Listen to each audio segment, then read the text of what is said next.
Okay, the people side. You know, it's half the success of this.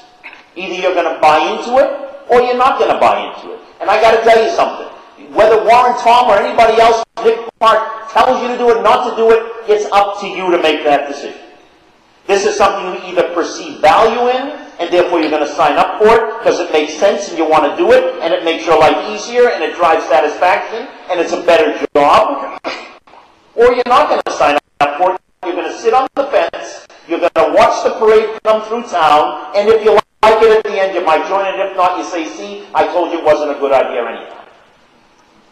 And that's the people side of this equation, and it is the make-or-break issue.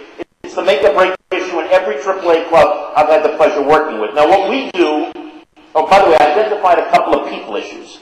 Again, I'll share them with you. I'm not sure they're right, but, you know, you've still got the finishing touches of an integration between three different clubs. And while Ontario is Ontario, there were differences in the three clubs. And so we still are finishing up the integration people issues that you may be dealing with. Now, this is a very important changing role of this honorable associate.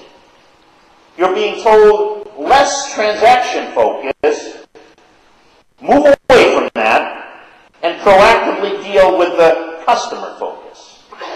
And that itself is a challenge. And by the way, while you're doing that, learn all the products and be an expert and professional across all lines, which is only normal to expect from you.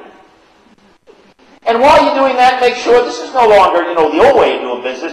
You've got to be creative and be a problem solver at the exact same time. And don't forget, you're the ambassador of the brand, so make sure you're always promoting the CAA brand. And you're already scratching your head, and then the initiative comes across that you need to expand customer relationship across the organization. And by the way, it's very important that you learn new tools and new training, and you're sitting there thinking, holy Geronimo, what did I sign up for? And I know you will relate to this because this is the reality.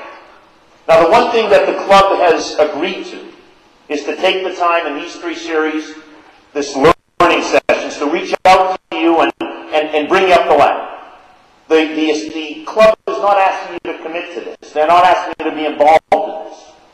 They're asking you to be aware of what's going on, and eventually, as we work with you to better understand it, hopefully to accept it, because it's worth it, and then we'll take the time to get you involved. And involved may be a tester, involved may be a brainstormer, involved may be just a bunch of different ways to be involved, and every one of you will be involved in this initiative. I can promise you. And then eventually we'll get you committed. So, on the technology side, 20%, but the organization will spend a lot of money, and you'll spend maybe a lot of time in understanding the tools that will be used to support your efforts in MRM. So some of the technology issues that you folks are facing at this time inside SEO that we've identified early on, these are not definitive, but you know, there is no one universal data source. So if I wanted to get a holistic view of the member, well, I have to look in a few places, maybe more than a few places. Well, we've got to figure out how to get it into one place, or how to link all those places easily. So again, regardless of who touches the member, or if the member themselves does self-service, we have the information needed for that particular member.